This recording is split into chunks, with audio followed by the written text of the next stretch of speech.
अस्सलाम वालेकुम एवरीवन, कैसे हैं आप सब लोग। उम्मीद है कि आप सब ठीक ठाक और खैर खैरियत से होंगे।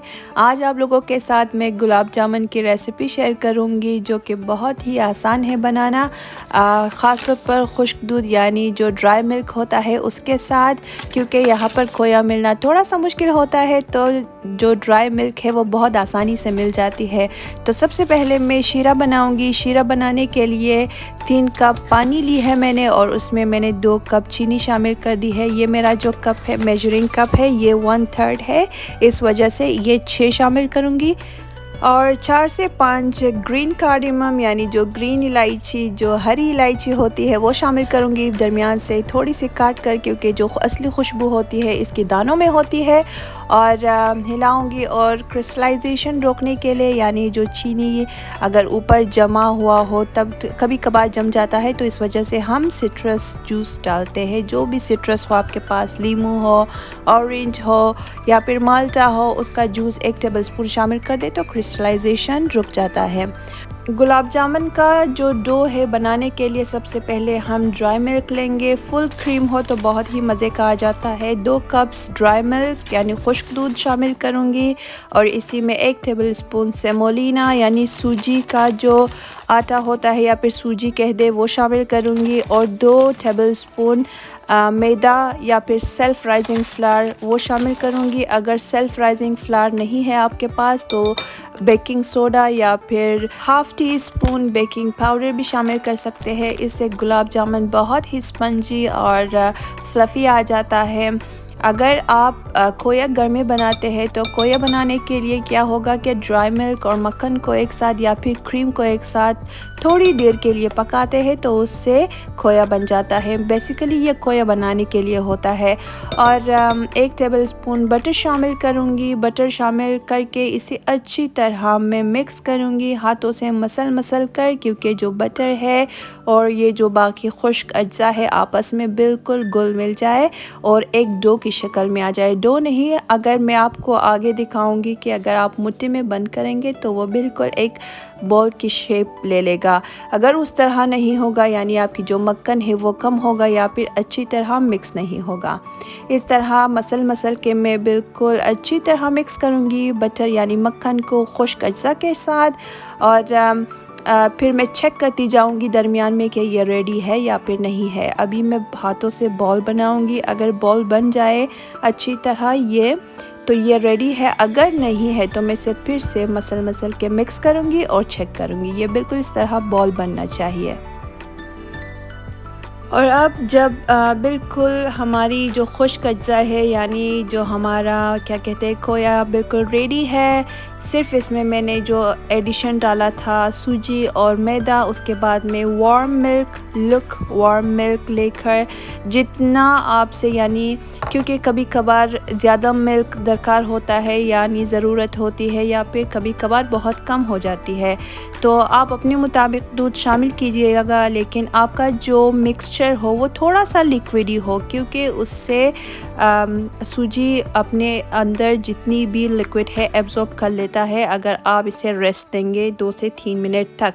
मिक्सचर बनाते वक्त इसमें सिट्रस यानी लेमन या फिर ऑरेंज जूस भी शामिल करूँगी। 1 टीस्पून काफ़ी होगा, इससे गुलाब जामुन बहुत ही स्पंजी और फ्लफ़ी आ जाता है। और दरमियान में मैं जो चाशनी है यानी जो शीरा है साथ साथ चेक करती जा रही हूँ कि उसकी कंसिस्टेंसी कितनी थिक है। बिल्कुल एक तार की जब बन जाए तो ये बिल्कुल रेडी है, क्योंकि चाशनी जितनी भी गाढ़ी और मज़े की आ जाए तो गुलाब जामुन भी यानी उसका टेस्ट चाशनी से बनता है। डो को 4 से 5 मिनट तक रेस्ट देने के बाद हम इसके पेड़े बनाएंगे। पहले हाथों को ग्रीस करेंगे और लंबाई में शेप देंगे और इसके छोटे छोटे पेड़े काटेंगे, क्योंकि इससे इक्वल साइज़ आ जाता है यानी बराबर साइज़ के गुलाब जामुन बन जाते हैं। और इसे गोल गोल शेप बनाएंगे। अगर आपके गुलाब जामुन में क्रैक्स आ जाता है तो इसका ये मतलब है कि इसमें मॉइस्चर लेवल थोड़ा सा कम है, यानी जो सूजी है इसने अपने अंदर जितनी भी लिक्विड यानी मिल्क थी अपने अंदर एब्जॉर्ब कर ली है। तो आपने थोड़ा सा और गर्म दूध शामिल करेंगे, इससे इसका मॉइस्चर लेवल बराबर हो जाता है और क्रैक्स नहीं पड़ेंगे। लेकिन ज़्यादा रेस्ट भी अगर दे देंगे तो जितना भी मॉइस्चर है वो सूजी अपने अंदर एब्जॉर्ब कर लेता है। तो इस वजह से 4 से 5 मिनट बिल्कुल काफ़ी होंगे। जो बेकिंग पाउडर है उस या फिर बेकिंग सोडा है अपना रिएक्शन दिखाने के लिए, जो लेमन जूस है आपस में। तो इस वजह से थोड़ी सी देर रेस्ट देने के बाद हम इसको पेड़े बनाएंगे। और मैंने ऑयल बिल्कुल जो लो मीडियम हीट में उसमें गर्म किया हुआ है। अगर चेक करना हो थोड़ा सा पेड़ा काट कर ऑयल में डालेंगे और जब बबल्स दिखना शुरू हो जाएंगे तो उसका मतलब है कि ऑयल रेडी है।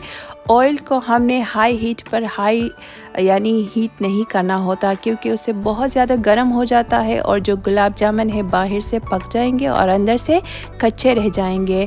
यहाँ पर मैं सारे एक साथ डाल रही हूँ क्योंकि जो पैन है वो बड़ा है और ऑयल मेरा बिल्कुल रेडी है, गर्म है। और आहिस्ता आहिस्ता अच्छा जी, एक और चीज़ कि गुलाब जामुन जब पक जाता है एक साइड से वो ख़ुद ही यानी डांस करने लग जाता है, यानी उसकी अपनी मूवमेंट शुरू हो जाती है। हमें ज़रूरत भी नहीं होती है हिलाने की। लेकिन अगर जब जगह तंग हो, फ्राई पैन यानी थोड़ी सी तंग हो, तो इसे हिलाने की ज़रूरत होती है।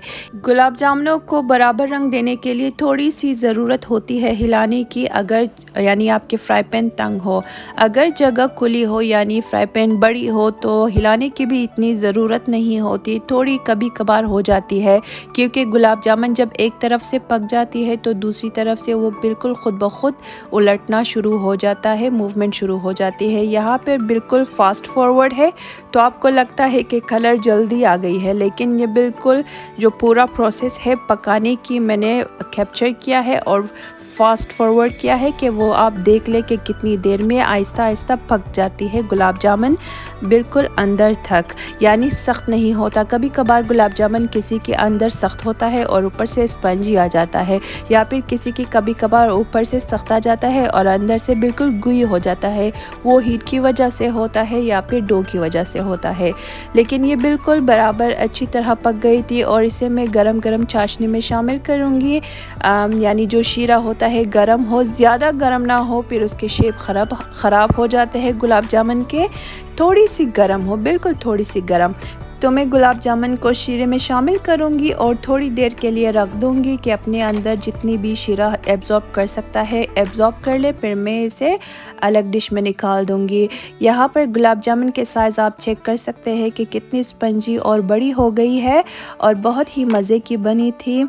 लेकिन छोटे छोटे से टिप्स होते हैं जो गुलाब जामुन बहुत ही परफेक्ट बनता है। एक तो उसके अज्जा बिल्कुल अच्छे हो, यानी जो ड्राई मिल्क हो, और दूसरी चीज़ें हो उसकी क्वांटिटी अच्छी हो, बराबर हो, और उसके बाद ऑयल की जो टेम्परेचर हो वो बराबर हो, और जो चाशनी की टेम्परेचर हो वो बराबर हो। अगर थोड़ी सी भी इधर उधर हो जाए तो आपकी जो गुलाब जामुन है वो ख़राब हो जाती है और मज़े की नहीं बनती, स्पंजी नहीं बनता। इसकी जो शेप है आप देख सकते हो कि बहुत बड़ी बड़ी यानी गोल इसकी जो साइज़ है बिल्कुल अच्छी तरह आ गई है। और जो कलर देना होता है, अगर आपने इससे भी डार्क कलर देना होता है तो आप दे सकते हैं, लेकिन मुझे इतना ही पसंद है तो मैंने इतना ही दिया है, मुझे ज़्यादा डार्क पसंद नहीं है। और इसे मैं चाशनी में डाल कर रख दूँगी। जितनी भी इसे अपने अंदर चाशनी एब्जॉर्ब करना होता है वो कर लेंगे और इसके बाद मैं इसे अलग डिश में निकाल दूँगी। गुलाब जामुन गरम गरम बहुत मज़े का लगता है, लेकिन अगर फ्रिज में रखते तो बाद में भी इंजॉय कर सकते हैं गुलाब जामुन को, क्योंकि ये मिठाई के तौर पर यानी ठंडी भी बहुत अच्छी लगती है। जब शीरा बिल्कुल सख्त हो जाता है वो भी बहुत ही मज़े का लगता है। और इसकी जो अंदर की टेक्सचर है वो भी आप लोगों के साथ शेयर करूँगी। आगे मैं आप लोगों के लिए काटूँगी, अंदर की टेक्सचर दिखाऊँगी। बहुत ही स्पंजी, सॉफ्ट और मज़े की बनी थी। वो मैंने फ्रिज में रखने के बाद मैं आप लोगों के लिए काट रही हूँ, गरम गरम नहीं काट रही कि बिल्कुल गरम भी बहुत सॉफ्ट होता है, लेकिन असली गुलाब जामुन की जो टेक्सचर देखनी हो या फिर दिखानी हो तो वो फ्रिज में रखने के बाद पता चलेगा, क्योंकि जो शीरा सख्त होता है उसके बाद पता चलेगा कि आपकी जो गुलाब जामुन है कितनी फ्लफी और कितनी सॉफ्ट बनी है।